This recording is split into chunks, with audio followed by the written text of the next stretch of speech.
existe o Bergoglio por detrás do Papa Francisco. Por mais que milhões de pessoas possam eventualmente pensar malevolamente contra ele ou ter inveja ou coisa do gênero, a pessoa não está propriamente olhando para ele, está olhando para uma persona.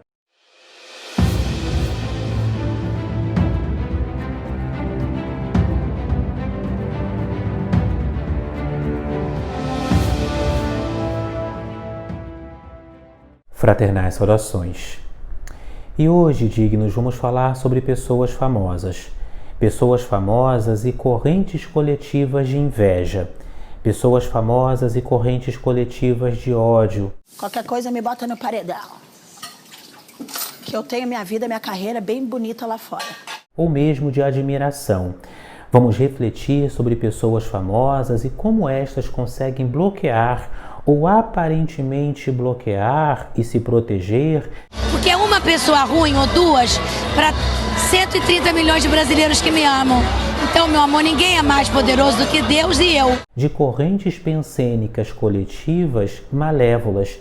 E como nós próprios podemos, afinal de contas, identificar e aplicar no nosso cotidiano estas mesmas ferramentas de bloqueio e de proteção ante correntes pensênicas malévolas mais ou menos intensas.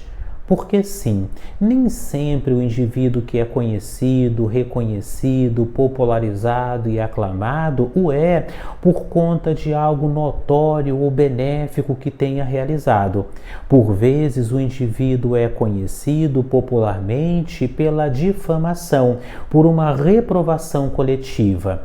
Para não irmos muito distante na linha pretérita do tempo e dar um exemplo, cito aqui o caso de uma cantora rapper que, ao participar num desses programas populares de reality show,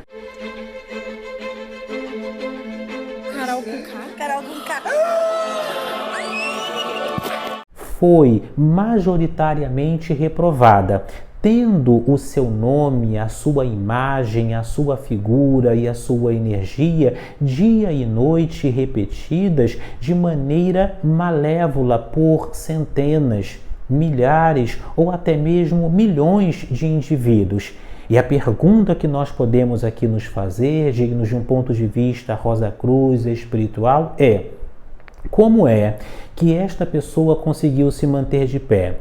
Como é que aparentemente esta mesma artista, que tem sim aqui o nosso respeito, ela conseguiu resistir a estas ondas coletivas de ódio, de frustração, de insatisfação e propriamente de rancor?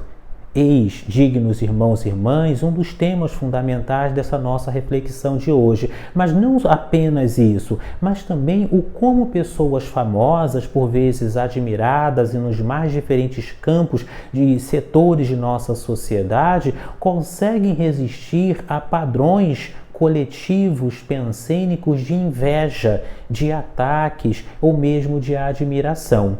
Sejam muito bem-vindos, dignos irmãos e irmãs, a este que é o nosso vídeo 273, 273º vídeo em nosso canal. E claro, se você chegou aqui hoje, desde já se inscreva, ative o sino, e se você já é um apoiador que assiste do início ao final todos os nossos vídeos, desde já curta agora este nosso vídeo e deixe aqui a sua palavra de apoio.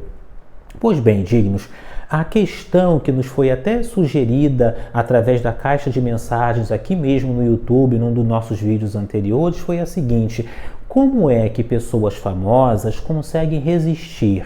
Como é que pessoas conhecidas do grande público conseguem propriamente permanecer de pé ante correntes coletivas de inveja, de reprovação, de aprovação, de desejo ou mesmo de ódio? E vejamos, dignos, que sim, existe espiritualmente uma eficácia e um poder no pensamento coletivo. Quando um indivíduo se junta a outro, começa ali a se realizar o que nós chamamos esotericamente de egrégora, ou o poder do pensamento coletivo somado. Nós vamos ter, na medida em que se reúnem 1, 2, 3, 10, dezenas, centenas ou mesmo milhares de pessoas, um pensamento único que é muito mais poderoso do que simplesmente a soma do pensamento dos indivíduos. Cria-se uma espécie de elemento mastodôntico, gigantesco, extremamente poderoso. E isto sim pode influenciar ou vir a influenciar indivíduos que se contraponham ou que estejam propriamente na dianteira destes mesmos grupos e dessas forças pensênicas. Quando 2, 3 ou mais indivíduos se reúnem pela força do pensamento dentro de um mesmo padrão, e pouco importa se é para o bem, se é para o mal, se é para o amor, para ajudar o próximo, ou mesmo para correntes de ódio e de vingança, esta corrente astral, ela multiplica o seu poder. E para você, claro, antes de nós entrarmos no ponto sequente, que faz parte da egrégora aqui do nosso canal, deixe agora nos comentários: eu tenho o corpo fechado. Eu tenho o corpo fechado. Eu tenho o corpo fechado. É o termo-chave deste nosso vídeo 273. Gratidão. Pois bem, dignos, vejamos que em primeiro lugar nós temos que saber diferenciar o que é inveja de admiração. A palavra admiração, ela vem do latim admirar. Mirar vem até da palavra, de onde vem a palavra mirante, por exemplo. É quando você se posiciona para olhar algo. No espanhol, o mirar significa isso, olhar. Admirar significa postar-se ou prostar-se ou colocar-se em posição de visão de algo. Então, quando você admira um artista, quando você admira um livro, quando você cita o nome de alguém, quando você admira, você está simplesmente apreciando benevolamente aquilo que aquele outro indivíduo faz. Agora, isso é diferente de inveja, porque a inveja ela vai carregar a semente da malignidade, ela vai carregar a semente do ódio, o desejo de destruição daquilo que o indivíduo possui. Se, por exemplo, o seu vizinho tem um carro, não tem mal nenhum em você olhar e dizer: poxa, que bonito esse carro do vizinho, ele de fato tem a tecnologia que eu também desejaria, eu vou trabalhar e vou conseguir comprar um carro desse. Mesmo que eu não consiga, eu abençoo este meu vizinho, não tem problema algum. Isto não é inveja. Agora, a inveja ela se instala quando você, ao olhar para o carro do seu vizinho, você pensa assim: tomara que esse carro se destrua, tomara que ele bata, tomara que aconteça algum tipo de incidente, porque eu estou infeliz com a felicidade do outro.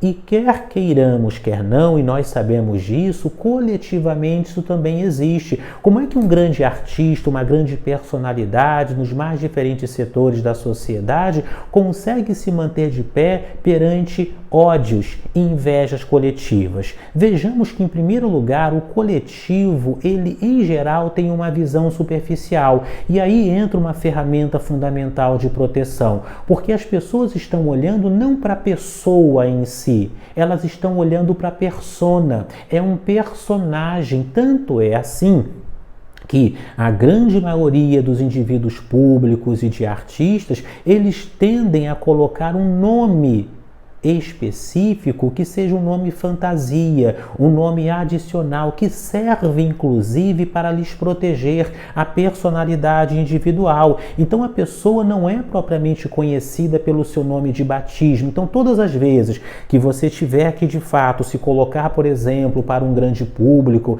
se você estiver destinado à carreira artística, política ou qualquer de outra natureza, é interessante que você acrescente elementos no seu próprio nome que criem um certo desvio da sua personalidade. Então, todas as vezes que repetirem o seu nome, todas as vezes que pensarem em você, não vão pensar na sua pessoa exatamente, mas num personagem. Os grandes artistas, nas suas múltiplas entrevistas, vão muito falar sobre isso. Olha, Não se pode confundir, porque é isso que eu faço no palco, isso que eu me apresento como um escritor, essa figura que eu tenho como um grande cantor, ou como um grande instrumentista, ou grande personalidade de qualquer setor, na realidade não representa a minha pessoa íntima, com a minha família, com os meus amigos, no meu cotidiano, quando eu vou para a cama.